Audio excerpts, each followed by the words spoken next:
Another bad thing is sometimes your wife decides to make healthy popsicles at 5:30 in the morning.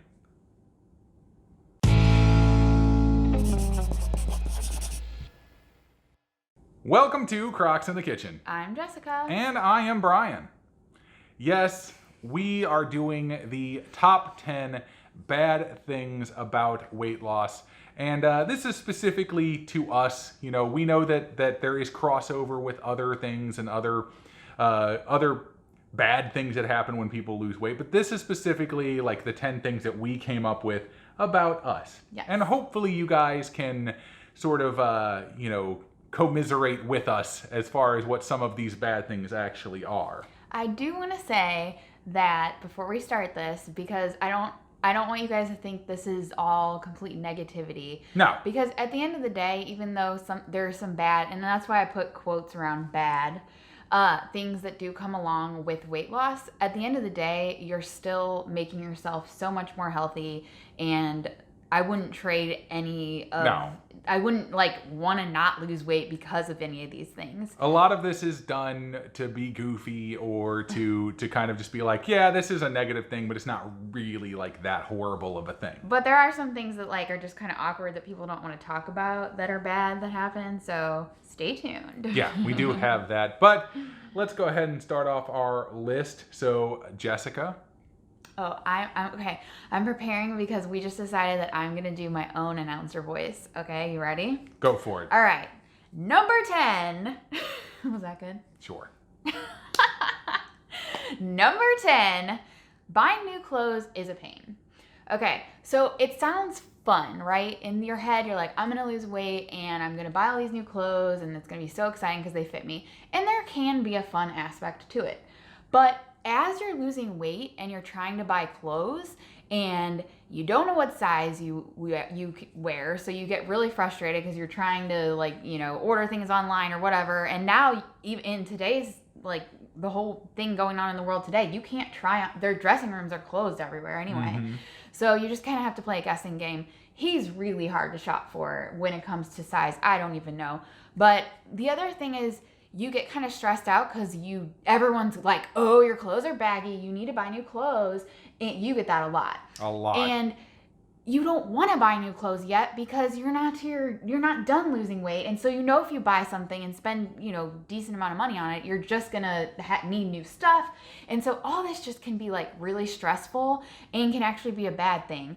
But, it can also be really positive if you find a few pieces that make you feel, you can button up or things that I like to buy things that are too small. And then once I can fit into them, I feel good. But it can definitely be a bad thing. Number 9. Well, just out announcer me. Yes. We get cold all the time now. I'm cold right now. Yeah, well, we did have the air conditioning blowing because we can't have the air conditioning on when we're filming because then it's just going to be loud and in the background. But this winter was the first time that I ever really got cold during winter time.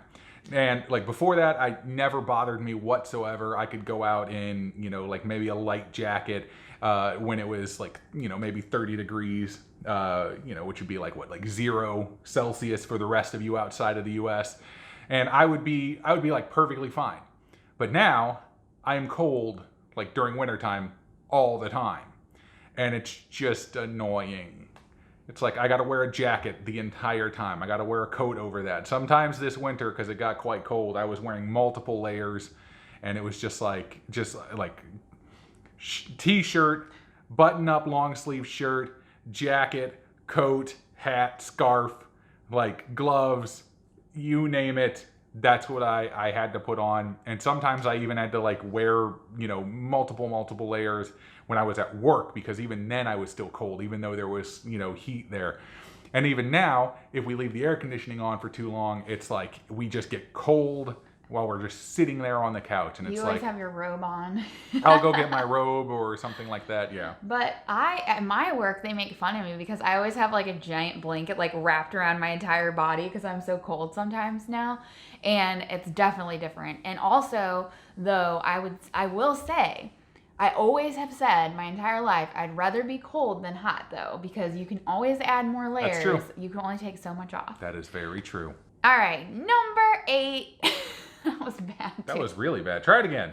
Number 8. Yeah, there you go. I'm channeling my inner Brian. This one's specific to me. So we have a few Yes, now that are not specific to specific each to me. other. So number 8 is my period and hormones got messed up. So there would be times where I just wouldn't have a period, and this is TMI, I know, for some of you people out there, but you know what? We're just keeping it real here. But sometimes you can miss it. It could come like a week late, a week early, and just that predictability can be a little bit frustrating. And also I've noticed like my hormones like leading up to my period have definitely gotten worse. Brian's never noticed that. But yeah, so that's kind of a personal thing. It definitely can mess with it. Now, that does, for me, has always stabilized once I'm done losing weight. But even during like this last period where I've been, really concentrating on losing weight for the last 3 months, like I've had some kind of like weirdness with when my period comes. So TMI, but it's true. Number 7. This one is kind of an interesting one, and I don't know how many people are going to be able to relate to this, but my kinesthetic awareness is completely off. Now, kinesthetic awareness is your understanding where your body is positioned in the space that it is in. And because I used to be much bigger and I used to be much heavier, my understanding of certain aspects of how I relate to the space that I'm in are just completely off. So I'll, like maybe I'm trying to like get through something, like squeeze in between something. I have no idea if I'll actually fit. And then when I go through, I'm like, well, I fit very, very easily for like, doing that. When I sit down on things, I try to sit down still like very, very like controlled and gingerly because I'm trying not to like just break everything. And so it's like I'm constantly having to sort of reaffirm where I am in my positioning, because if not, I'm just going to start bumping into things and I'm going to start knocking things over, and like just you name it, it's just completely thrown me off. It's even affected my drumming actually, because you need to know like exactly where your hands are, where to hit specific things. And so because I'm not like sitting where I was before, because now I'm skinnier, my butt's smaller, my stomach's smaller, like everything where my hands are placed is now off. And so I've had to sort of relearn some techniques to maintain my level of skill while playing drums even. So I don't know how many people can actually relate to that one, if they were like, really heavy before and now they're skinnier, and it's like just sort of completely thrown off their physical like depth perception, not visually, but physically, hence the kinesthetic awareness. Apparently there are ways to actually make kinesthetic awareness better, and it's by walking backwards more often. I've never tried it though, so if you have, let me know. Number 6. Wow, that was good. Thanks. I fear that I'll gain the weight back. And so this is more specific to me. Brian doesn't really necessarily have that fear. He This doesn't is my fear pattern. anything. This is my pattern. I'm in it. But for me, I think because I've reached kind of my, like this point before, actually I'm lower than the point I had reached before now, but because I've done that and gained it back before, I'm kind of always like leery. And I originally had this worded like I live in fear of this, but it's not like it overtakes my entire life, but it definitely is in the back of my head. And that can create like a lot of like unhealthy kind of just think, you can kind of get down a hole with it. So I will say that the thing that has helped me with that fear is messing up and then proving that I can still get back on track. And so I think the more, if you do mess up, just use that as an opportunity to, look that fear in the eye and be like, you know what? Yeah, I messed up, but I don't have to let that derail all the, good progress that I have made. And so I think that's where, but it can be a bad thing when you're kind of struggling with that fear of gaining everything back. Number 5. My muscle mass and strength has gone down. Yes, I've lost some strength and I've lost some muscle mass. I know that I could work out and try to mitigate that, try to, maintain whatever level of strength and muscle mass that I did have, but from all the doctors that I've looked at, they say really just focus on changing the diet, focus on losing the weight. Don't really focus on the exercise, the working out and stuff like that. They're saying like whenever you get down to that weight that you want to get down to, then you can focus on your body building, which is building muscle mass and like that kind of stuff. But apparently when you just change your diet anyway, 2/3 of what you actually lose is generally fat, and 1/3 can generally be about muscle mass depending on how much activity you actually do. I don't do a lot of activity, but I do plan on eventually getting to that point where I am actually doing more physical activity, trying to build muscle mass, eating more protein and stuff like that. More beans and whatnot. I'm not talking about meat. You guys know me. And then trying to go there. And I can hear like all the keto people screaming though, just being like, well, if you did this, you wouldn't have lost.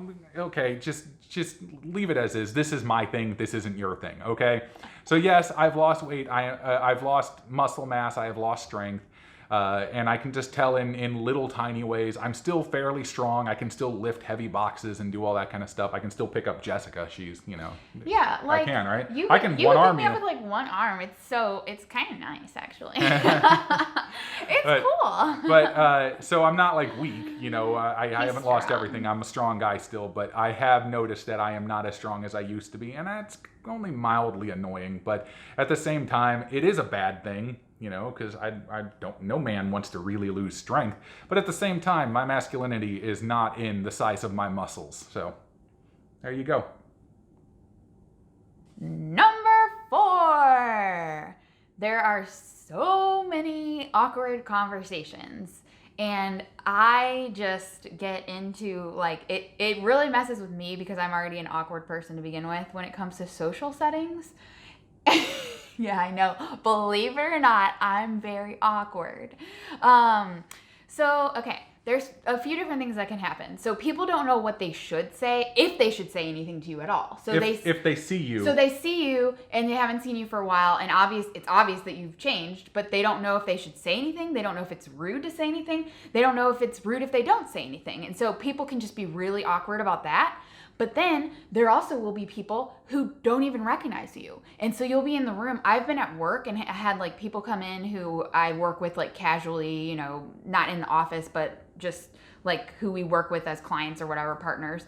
And they'll come in, and I had one lady like walk by me completely and not say anything to me. And like, I kind of was like, oh, hey. And she was just like, who are you, kind of thing. And then she came back to me later and was like, oh my gosh, I didn't even recognize that was you, Jessica. And it's so awkward because you don't know if you should reintroduce yourself to people. So, because that's weird, because you can't really tell if they've forgotten who you are or it's because of the weight or what. And so that creates awkwardness. But then there's also, like, picture this scenario. You go out to lunch and you're with like a group of, 8 people. I love the fact that you shut your eyes when you're like, picture this scenario. Okay, you're at lunch with like 8 people. 4 of them you know really well. 4 of them you casually know. So you're at this lunch, and like I said, 4 of them, they've heard you tell a million people, I lost weight with a whole food plant-based diet. I don't eat oil and this and that, and it's basically a vegan diet. Explain what it is, on and on. And those 4 people are probably like, oh my God, if I have to hear this girl one more time tell all these people how she lost all this weight, I'm gonna kill her. And then the other 4 people are asking you all these questions though, because they're like, how'd you do it? What is vegan? What is this? And they are curious genuinely. And that's almost one of the reasons we started the channel, was just because I don't like being the center of attention. What? I know. I don't like being the center of attention, but I like this channel because it gives us an opportunity to put the information out there, and if people want it, they can watch it. It's not being forced on anybody, but it's people who are seeking out that information, and it's not like me sitting there just talking on and on and on about myself. Well, it kind of is, but it's people who want to hear me talk about myself, and so you could choose whether or not to watch it. But you can get stuck in these weird conversations where you just feel like you're the center of all the attention because everyone naturally is just curious, and it's just super awkward, and like I have anxiety just thinking about it all. So awkward conversations definitely can be a bad thing when it comes to weight loss. I love conversations. Number 3. This is primarily to do with a whole food plant-based diet. This is not generally, as far as I know, in relation to a lot of other diets. But since we people on a whole food plant-based diet consume a lot of things that have fiber and a lot of things that can get down into the gut there, and it can produce gas. Lots a of gas. lot of gas. And this is just something that we have sort of come to expect. I will say this, it is psychologically proven the family that farts together stays together. So just kind of bear with it. It's gonna happen. If you haven't done a whole food plant-based diet, then I'm just warning you now, it's gonna happen. You just gotta try and figure out a way around it. Now, I will tell you this, the more you eat of certain things, like the more you eat of beans and like raw veggies and stuff like that. Raw veggies tend to give me more gas but I really like them, so I eat them anyway. But the more you eat beans and stuff like that, the more your body sort of reacts to it, and it stops producing less, or it starts producing less gas than what it did before, and you can kind of mitigate it that way. Not to mention there are things like Beano and other things that fight gas and blah, blah, blah. So there are ways to sort of get around that, but I'm just warning you now, it's gonna happen for the most part. It can get kind of stinky. It can be really mild and not really cause you any problems, or it can be really painful. It kind of just depends. Yeah, we haven't had a lot of like painful. That only happens now when we've like gone on vacation and we ate something that we weren't to. Well, it's happened to me a couple of times, like in the last few months, just randomly, like where I have painful, like I can't move kind of. I have had that, but in general, I would say that's maybe happened like 3 to 4 times in the past year. Yeah. It's not something that's chronic. I know that there are people out there who do have issues, more issues than we do with it, but it's just, for us, it's more just like, we just have to like warn each other. Yes, of which we sometimes don't, and it generally gets a look of like, really? The funny part is Scout. Yeah, Scout hates it. She just popped her little head up too. She really hates it. She like runs away to the other side of the room. So. All right, this has gotten too. But yeah, gas is gonna happen. Personal. Just accept it. And it's a bad thing, but just accept it. It is what it is. You're getting a much smaller body and a healthier body in the process. So just deal with it.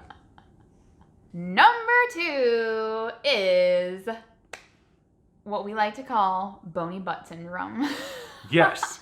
So Brian just actually stretched and leaned forward. We're sitting on these stools. We like to use these stools that are in our kitchen, so we don't have to like move all the other chairs over here that are more comfy, but they're metal. And yes, our butts are a lot bonier than they used to be. We don't have as much padding, and so sitting on things, like I'm okay on these stools for the most part, but he gets really bad after, like, if we're doing a really long video. And then it's because she doesn't want me to move while we're filming. The other day, we were at the Arch Grounds and we were sitting on the steps, and I was like, ow, like that it just hurt, like the concrete just hurts me. But like even things like sitting, at a concert for a long time, or sitting in an airplane for a long time, like you just don't have that padding that you used to have. So it's definitely something I've heard a lot of people say that they've had issues with, and we have dubbed it bony butt syndrome. Yep. And yes, it's nice to have that cushion. Maybe building up the muscle there, can help, but we don't know. We haven't done that yet, so we'll get around to that eventually, hopefully. But yeah, right now it really does suck. Bony butt syndrome is probably the most annoying out of this entire list for me, at least. So. And finally, number 1 on our top 10 list of bad things is loose skin and wobbly bits. Wobbly bits. Wobbly bits. Yes, you just we wobbled have. Your wobbly I bits? just wobbled a wobbly bit. Yes, we have loose skin. I mean, Jessica started out at 285. I started out at 514, and then we lost weight very quickly, mind you. And it's just one of those things that we kind of had to accept. But even before, when we lost weight slower, like in the past, I've had it's been pretty much the same amount of like loose skin. And really, if you think about it, it hasn't been super fast that it's like unhealthily fast. No. Yeah. And I'm not saying that it was. I'm just saying that it's one of those things where we have loose skin, and you guys basically just see like my upper half. You know, like you hardly ever see my middle section, Your wobbly section, which I've got, you know, definitely a belly. It's a lot smaller than it used to be, obviously, but it still is there, and it still is just really annoying at times. And then my thighs also are quite large still, and like they're also really loose and wobbly as well. So it's like I'm not like super conscious about it for the most part. But it's there, and it's only annoying whenever I'm like moving around more or doing something like that, and then it's like, yeah. But yeah, we do have loose skin, we do have our wobbly bits, and Stretch marks. yeah, I don't really know about stretch marks for me, but I do. But you know, I mean, it is what it is. But we're not ashamed of that, because we have still come very, very far in making our lives so much better. And we refuse to let some sort of a physical flaw like that be a determining factor for our lives. And I mean, especially because, let's face it, Jessica and I are the only two people who are going to see our bodies anyway. And we don't care. We don't care what each other looks like. I mean, we want each other to be happy and healthy. Yeah. And that goes way above and beyond any loose bits that might be there. I think that you can, you know, I'm definitely self-conscious mostly about my arms, probably. She is very self-conscious. But it's one of those things where, you know, it's not like, I hate to say like badge of honor, but it's like, it kind of reminds you of everything that you went through. And a lot of people ask like, oh, what are you guys going to do about your loose skin or whatever? And truth is, for me, like nothing. Like, I don't feel like there's anything that I'm like, oh, I need surgery on this. Brian, you know, you got another 75 pounds whatever to lose. Like, maybe you do at some point, but like right now we just like take it, you know, month to month, day to day, whatever you want to say. Yeah. And like right now I feel there's nothing that's like physically hurting or impairing you. It would have to sort of impede some type of physical movement or something along those lines for me to really... You're not going to do it for cosmetic purposes. Yeah, because I don't really care what I look like. Yeah. But it's definitely annoying, you know, sometimes. But most of the time I don't even notice that it's there until, you know, like I said, I'm moving around and then I'm just like, oh, okay, that's there. I forgot about that. Oh, the other thing too is that like I know it's kind of funny, but my face is just like looser. Because of the skin. And that's only mildly annoying if like I were ever trying, when I trim off my beard, because it's like it'll like stretch on me, and then it's like, okay, wait, did I line it up right? Is okay, good. I have noticed it's harder to shave under my arms because I have to like pull. It's a little bit looser, so you got to yep, totally been there. Yeah, not shaving my underarm, but definitely on my face. As you notice, I didn't shave today, but yeah. It is what it is, you know. And that's the thing, is people are always going to criticize you, and they're going to be like, oh, your arms are flubby and you should do this. And that's the thing, maybe like working out, building some muscle back up, maybe that helps some of it, maybe it doesn't. Yeah. The truth is, it's like, I hate that everybody thinks that they have to be this perfect version of themselves, and like, you don't need to be. You don't need, and we can do a whole other video on just that topic, but it's like, you know, who says you have to look a certain way that fits a certain thing? Like, you have gone through the experiences in your life, and that's, you know, part of you. Yep. And so, yeah, don't get me on that subject. But yeah, I think this was a fun little video, and we've also done 2 other videos. If you guys are interested in checking out, I'll link below. So there's one that's like unexpected things, things that we thought would happen that didn't when we lost weight. And then there's another one we did a while back that was, what was the other one? It was, I don't know, unexpected positive things or something like that. I don't remember. I don't know. There's 2 other videos on this kind of subject. Below. The one thing was like more positive. Yeah, it was like more positive kind of stuff that happened. Because there is a lot of good stuff, and we could actually do a whole nother video on good stuff. Yeah, we've got even more than we could have done. There's tons of good things that have happened as a result of losing weight, and like I said in the beginning, all of that and being healthier versions of ourselves and giving ourselves a better shot at, like, reversing certain diseases that we may have started to, get into and all that kind of stuff is all worth it. And so we're not here to be negative and tell you not to lose weight, because that's just silly. Like, you should definitely try to be the most healthy version of yourself. We're just here to say, hey, these things happen. They happen to everybody. Don't get hung up on them. Don't worry about them. Just go with the flow and realize, hey, losing weight is not like some ultimate key to making your life perfect. You're going to have good and bad things that come along with it, but it will make your life overwhelmingly better, in my opinion. If you are overweight and you need to get to a healthier weight, doing so will definitely improve your life. Yep. But these were our top 10 bad things. I hope you enjoyed them, and hopefully you guys understand a few of them. Maybe not all of them, since some of them deal with me and some of them deal with her. But hopefully you guys enjoyed it either way. And who knows, maybe we can do some more stuff in the future, because we had extra little things on here that we could have put, but we didn't. Yeah. But I thought this was a pretty solid list. But obviously, if you haven't subscribed, it would be awesome if you did. You can click the subscribe button and the bell notification that is right next to it, so you get notified whenever we post a new video. Also, find us on all the social media stuff, Instagram, Facebook, and any of those types of things. You can send us messages. We do also greatly appreciate that. You can also give it a thumbs up and share it out to any of the places that you want to share it out to. That does really help the channel grow, and it's a nice thing to do, and it doesn't take you that long to do. But I think that's all I got. That's all I got. We will see you next time on Crocs in the Kitchen. Bye. Seriously, stop making popsicles at 5:30 in the morning. Bye.